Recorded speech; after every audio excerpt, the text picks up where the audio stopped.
wannan ne shi ne wannan ye shi ne jamsa shi ne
kai magana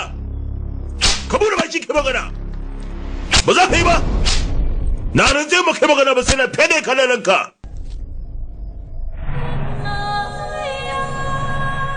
kai bayani na kaje ka boye su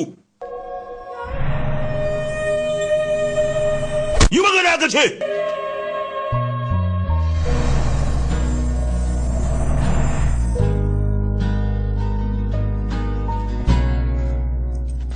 ya dai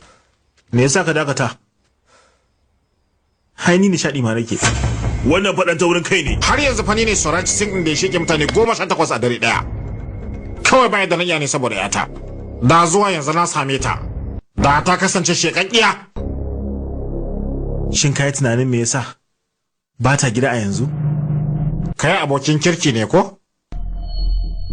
wani adadin duka zaka shanye domin abokinka zuwa yaushe za ku iya kaiwa kuna duka na